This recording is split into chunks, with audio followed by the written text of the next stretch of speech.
Hello students, in this video we will discuss about the cross product of two vectors and the physical meaning of cross product of two vectors.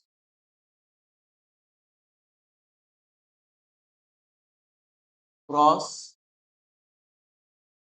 product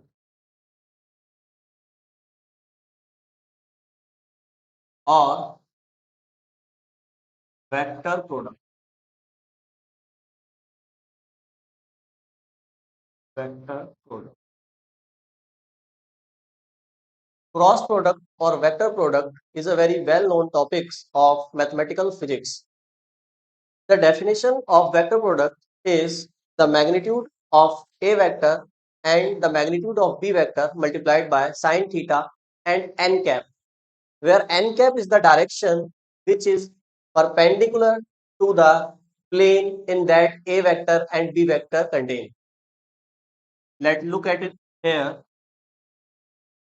That is A vector cross B vector is equal to the magnitude of A vector, magnitude of B vector, and sine theta and also n cap. Here, this whole value represent the magnitude, and this n cap represent the direction.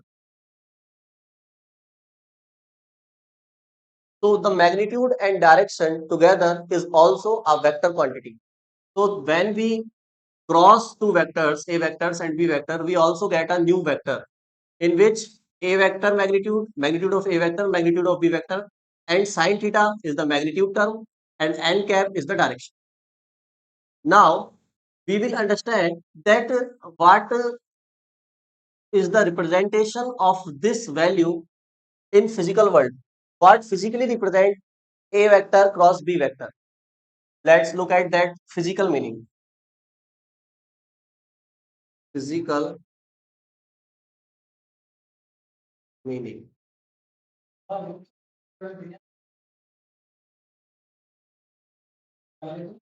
So what is the physical meaning of the cross product of two vectors? Let's discuss the physical meaning of that vectors. So when we cross two vectors, we also get a vector in which A vector, magnitude of A vector, B vector, magnitude of B vector, and sine theta. This whole term represent the magnitude of new vector, and n cap is the direction. So if I draw two vectors, suppose it is B vector and it is A vector, and the magnitude of A vector is this, and direction arrow represent the direction, and the magnitude of B vector is this, and this arrow represent the direction of B vector.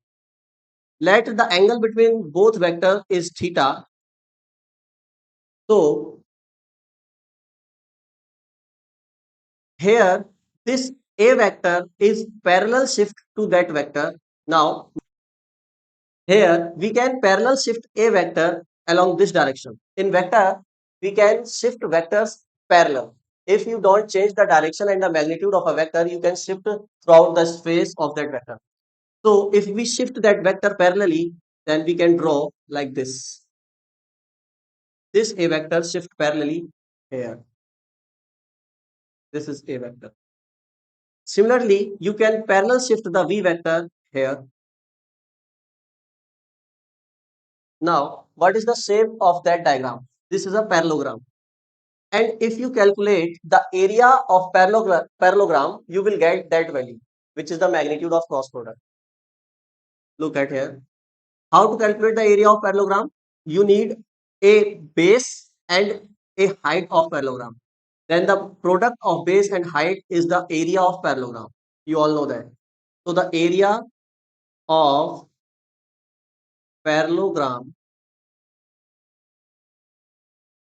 is equal to the base multiplied height. So in this case, what is the base of this parallelogram? So the base is the B vector and the magnitude of B vector is mode of B. We can write it, magnitude of B vector is the base, and what is the height of that parallelogram? Now the height which is taken to the perpendicular from base. Now this A vector is not a perpendicular height. Perpendicular height is this. This is called the height of parallelogram. So first of all, you will calculate the height of that parallelogram, then put the value here. Now look at here. If this A vector drawn componently, then you will get two component of this A vector. First horizontal component and second is the vertical component. And that vertical component is the height of that parallelogram. Because vertical component is perpendicular to the base and height is also perpendicular to the base. So A vector resolved into two components, horizontal and vertical. Then the horizontal component is A vector cos theta and the vertical component is A vector magnitude A vector sin theta. Now, what is the height? You can parallel shift that vector here. So you will get the height of the parallelogram. The height is A magnitude of A vector into sin theta. Magnitude of A vector into sin theta. So what is the area of that parallelogram? This is magnitude of A vector, magnitude of B vector into sin theta. And this value is equal to that. So if we take cross product of two vector, it represent the area of vector enclosed itself. Means A vector and B vector at theta represent a parallelogram and the area of parallelogram is equal to the magnitude of the cross product. But what about direction? So area doesn't contain direction. Area is a scalar quantity. Here we have to take direction along area because in physics, if you apply the direction in the area or associate a direction in the area, you will also calculate a flux in electromagnetism or magnetostatics. Look at here. Area basically is a scalar quantity. Scalar quantity because area doesn't contain any direction. But in physics, we use area vector. In physics, we associate a additional direction to the area, so we call it area vector. But why we do so? Look at here. In electrodynamics, this is electric field, and in electric field, a plate which has some area is placed in this electric field. Now, the electric field is passing through that plate. So, when electric field is passing through the plate perpendicularly or at any angle, it generates flux, electric flux. Now, if you want to calculate the electric flux, you have to take the direction of this plate because in the flux formula, you have to put the theta value. The flux is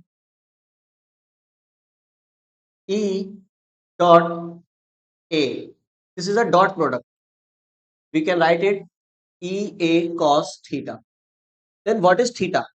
Theta is the angle between electric field direction and the area direction.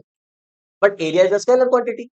Then we have to take the direction of this area because we have to calculate that theta. Or if you take the direction of area vector, you will also get the information that in the area, in which direction flux generate into that area. So if you take the direction A vector here, so this is the n cap which we will discuss about in that.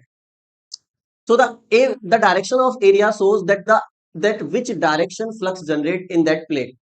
So A vector and E vector here the theta is 0 because both the direction of area and the electric field is parallel. And in the parallel condition theta will be 0. So in that case we will discuss about area vector. So in physics we will discuss area, yeah, we treat area as a vector quantity, not a scalar. But in nature, area itself a scalar quantity because it contains only a magnitude, not a direction. Here A vector cross B vector represent both magnitude and direction. The direction which is taken by right hand thumb rule. How to calculate this n cap in that diagram? You put right hand and curl the A to B, A cross B put right hand into A vector and curl along B vector. So if you curl your finger A to B, the thumb point inward, that inward direction is the direction of n cap. This is the direction of area which we associate to simplify the calculations in electromagnetism or magnetostatics, basically in physics. Okay. So here the n cap, the direction of n cap is inward. Okay. You can calculate it by right hand thumb rule. Right hand thumb rule.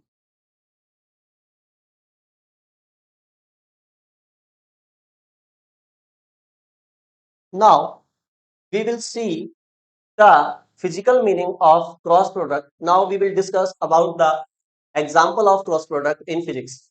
So look at here.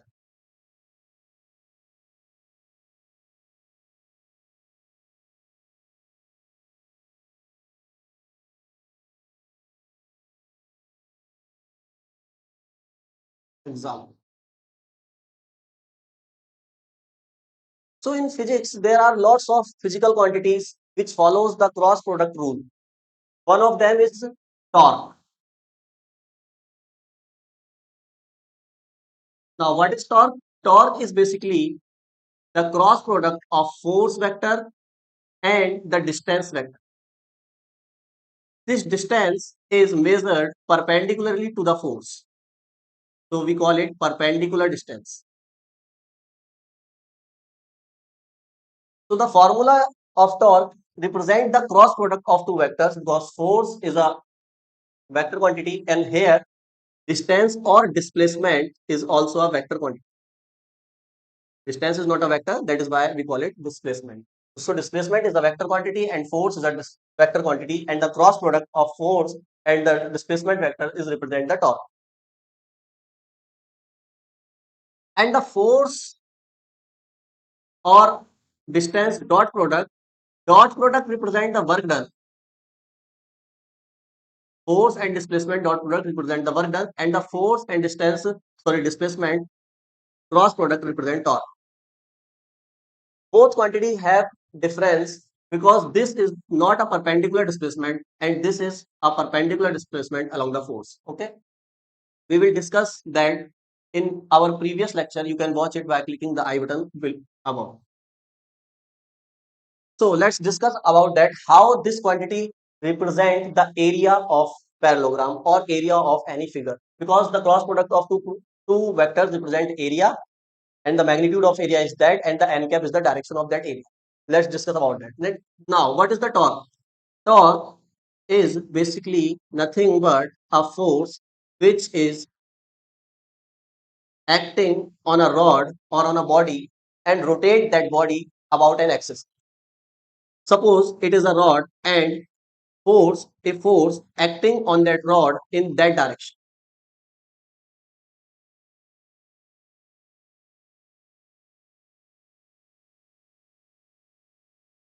That direction.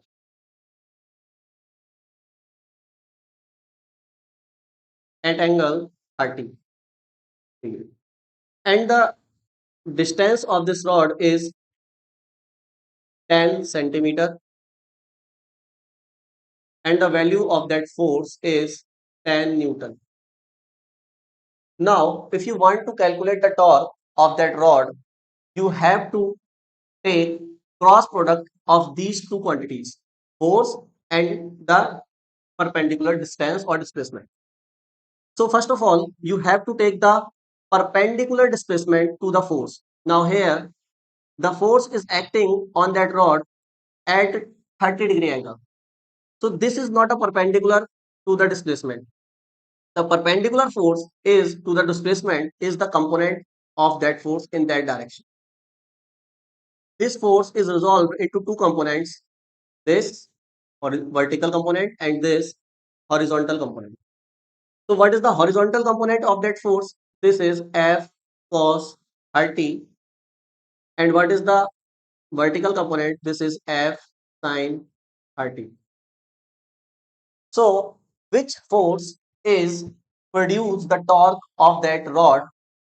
The force is F sin 30. F cos 30 doesn't produce any torque because it doesn't contribute in rotating that rod, F sine 30 is contributes in the rotating of torque. So F sine 30 is participate in torque. So the distance F sine 30 and F sine 30 perpendicularly, this is 10 centimeter, and the force is F sine 30. Then what is the value of F sine 30? We can calculate it here. F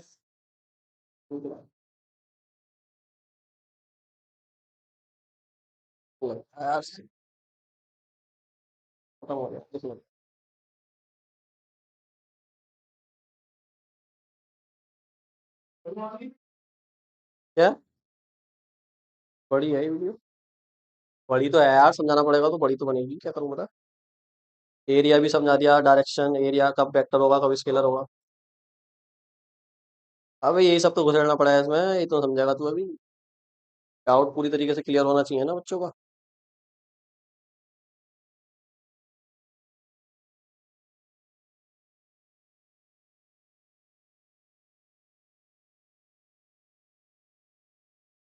So this force is acting at that corner. We represent that here. You also take the distance from here, 10 centimeter. Okay. So the displacement between F sine 30 is 10 centimeter and this is the force. So the value of force we can calculate here. F sine 30 is equal to force is 10 and sine 30 is 1 by 2. This is equal to 5 Newton. So the total force acting at 30 degree is 10 Newton, but the amount of force which produce the torque in that rod is only 5 Newton. So this is the force, and now we have to calculate the displacement. Then the displacement is, or the distance, perpendicular distance is 10 centimeter. So the torque of that rod is force into distance. Force is 5 Newton and the distance is 10. The torque is 50 Newton into meter. This is the value of torque on that rod. Now, if you take the area which is that two vector make, so the value of area is also equal to the value of this torque. Why? Because the cross product of two vector represent the area of parallelogram or the area of that vectors make. So if you calculate the area of that figure, you parallel shift that vector from here. So this value is also at 10 centimeter. And if you parallel shifting that vector here, this value is 5 Newton. So what is that? This is a rectangle. And if you take the area of that rectangle, area of rectangle, this is equal to 10 into 5, which is also a 50. So as we discussed before, the value of cross product represent the area, and we see here that the torque is also equal to the area which two vectors make. So the cross product of two vectors represent area, and n cap is the direction. Here the direction of torque, if you calculate by using right hand thumb rule, you can get the direction. If you put hand along F and cross along D, then you will get the direction outward of the torque. So outward, which is n cap, is represent here the direction of torque. Direction of torque. And the magnitude represent area and direction represent the direction of area, which is called area vector. So here we will discuss about the physical meaning, about the definition, and about a daily life example of cross product of two vectors. In the next video, we will discuss about the meaning, physical meaning or daily life example of dot product of triple vector. And similarly, we cover all the mathematical physics or all the maths topic with physical meaning in that channel. Okay, thank you.